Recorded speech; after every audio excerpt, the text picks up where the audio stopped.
What's up, guys? Welcome back to my channel. Today is December 21st. It is officially the first day of winter, although it's been snowing for quite a few weeks here in New England. 4 topics we're going to get to today. 1, we're going to talk about what I have growing in my grow tent in my overwinter projects. 2, I'm going to talk to you about a Facebook page that may be very beneficial to you if you live within the United States and you're looking to expand the amount of hot pepper varieties you have. 3, I'm going to talk to you about my 2021 grow plan. And 4, I'm going to show you my setup that I'm going to be using when I start my seeds here in about another month and a half or so. So hit that like button, comment down below, and make sure you subscribe. We'll get right into it. So let's talk about my winter projects. Currently in my tent, I have nothing. Unfortunately, my bonsai plants met their demise. If you remember my last video, I had a lot of pests, gnats, white flies, anything you could think of. My plants were simply infested. I did start to treat them. Unfortunately, I had to go away for a military school and I wasn't able to keep up with them as much as I wanted to. And I came back from school, and despite all the best efforts I had in place before I left, they weren't able to recover. And it is what it is. It's par for the course of 2020. 2020 has been such a crappy year with COVID and everything else going on. It's just wild. But we're on to bigger and better things. We got to stay positive. It's going to save me some electricity because I don't have to keep anything alive. I'm not going to be turning on my grow tent on a consistent basis until about mid-February, maybe towards the end of February. We're going to see how the planning goes. But yeah. That's my winter project update. I got nothing. Zilch. If you're looking to expand the varieties of pepper seeds that you have and you really want to explore different varieties, different heat levels, then what you need to do is join a grow out. What a grow out is essentially you have a big group of pepper growers that come together and they commit to growing 1 or 2 varieties. At the end of the grow season, all those growers submit the seeds for that particular variety into the host. The host will then separate all those seeds and send them out to the growers. So if you have a grow out with 20 growers, at the end of the grow season, that one individual grower is going to get 20 different varieties. That one grower is going to submit their seeds. Those seeds are going to be disseminated amongst the other 19 growers, and every other grower is going to do the same thing. And you're at the end are going to have a variety of peppers that you could use for the following season. I run a grow out page on Facebook. It's called USA Pepper Grow Out. It's only open to US residents, only because of the complications that come with shipping agricultural items in and out of the United States. And we don't want any issues. It's going to suck for that one individual who happens to live in Europe or Canada and seeds get shipped to them and they get confiscated by customs. So it's only open to US residents. Here's a look at the group, USA Pepper Grow Out. In the announcement section is where all the grow outs are. CJ is hosted his chocolate grow out for the 2020 that's about to wrap up. As you can see, the rules are very detailed, so you have to be very specific in what you want to do. And you can see his list of people who signed up and what varieties they chose to submit with the primary and a backup option. And he has 22 growers here and a couple of alternate growers, myself included. It gives you more information. Here is my grow out that I am hosting for next year. Again, another detail-oriented rule listing, and I have 20 openings and unlimited alternates. If you are someone who is into crossing peppers, Crystal is hosting a grow out for 5 growers to help grow out her cross that she made. And there it is right there. And if you're someone who is into specific colors, you can do that one.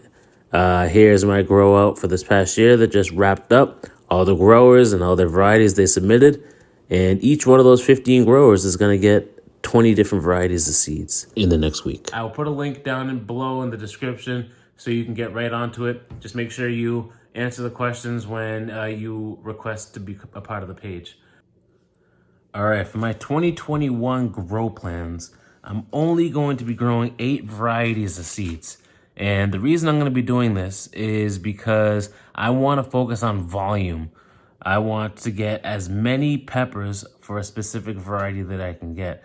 And I have space for about 20, maybe 22 plants. And I'm going to be growing just a small amount, like I said, just for volume's sake. And here's what I'm going to be growing. First variety I'm going to show you is the Ecuadorian Red Pepper for Hell. I got these from Rob Coleman and 7 Pot Club. It is a beautiful Ricotta capsicum pubescens pepper, about 100,000 Scoville units, and it's Rob Coleman's favorite pepper, so I'm looking forward to growing that this year. If you are familiar with growing hot peppers, then you know the Kangstar Lemon Starburst. I saved these seeds from 2019. I didn't really grow this variety last year, but I'm definitely going to be growing multiple plants of this year.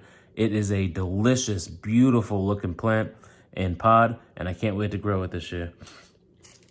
My personal favorite, the MOA Scotch Bonnet Red. Perfect for hot sauce. It comes out in a beautiful bonnet-like shape, and it is probably the best tasting hot pepper you can get your hands on. The cousin to that, Scotch Bonnet Chocolate, another one that comes out with a beautiful bonnet shape, beautiful dark brown pod shape, and it is a big producer. Bahamian Goat. I've heard lots of great things about the flavor of this. I personally have never had it. I never grew it. I had the seeds for a couple years, but this is going to be the first year that I'm going to be growing them. The Carolina Reaper. Guinness World Record holder for the hottest pepper in the world. I personally love it in hot sauce. I can never eat these things raw. It's almost suicidal. It's just painful, but they're delicious in hot sauce. I grew these 2 years ago.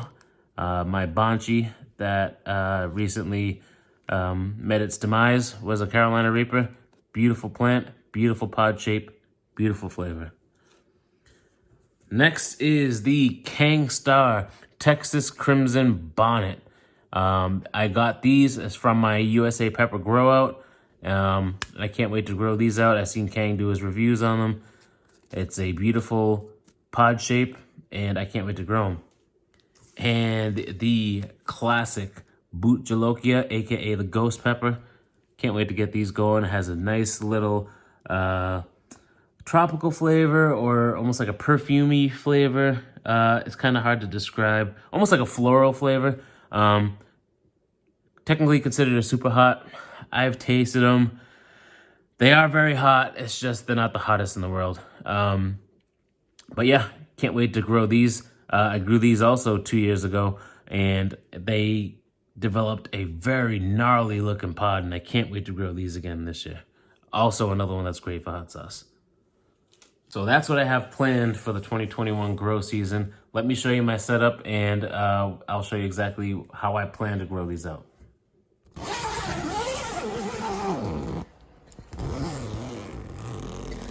All right, into the grow tent we go. Here is how I'm going to have my setup for this upcoming grow season. I have a humidifier in here. I'm currently running a few tests just to see where I can get the temperatures and the humidity level. Right now it's 92 degrees in here at about 70% humidity. I got my Flyzone grow light going here. It's a little LED grow light. Like I said, I got the humidifier going. I don't plan to have this running all the time, but I want to try to increase the humidity level and mimic a tropical environment as much as I can from the time they sprout all the way until they move outside. I typically tend to have slow starts to the season, and I think that can be attributed to the low humidity that's usually in here. Before I started this test, the humidity in the tent was about 35 to 40 degrees, 40% I should say. And I think if I can crank this humidity level up to the 65, 70% range, I think that I'll have a lot more success and things will go a little bit easier. I have my germination station over here. This, like I said, this humidifier won't be here. I'm going to rest my 8 red solo cups here for my 8 varieties. I'm going to have between 5 and 7 seeds in each one. I'm going to take my potentially 40 cups, line them up in my little stadium setting that I have here that I built from some scrap wood, put them all down here, and this is where they'll live until we get to move them outside. So this is just a look at what I have going on. When this isn't in its grow mode and I want to kind of just take a look at my peppers, if I just want to do feeding or whatever, I can completely stop the grow setting and turn off the purple light like so. And I have a shop light in here that would just light everything up to make it look normal. Again, here's how it looks. There's a shop light way up there. There's my grow light. There is my thermometer. And that's it. My small little area. So that's what I got going on. All right, so that's all I got for today's video. It's probably going to be one of, maybe I'll do one more update before I start dropping my seeds. But that's pretty much it. That's my plans. That's what I have going on for the winter time. I'm almost at 500 subscribers. Once I hit that mark, I'm going to be doing a seed giveaway. So make sure you subscribe. Make sure you like the video so that the YouTube algorithms make my video pop up.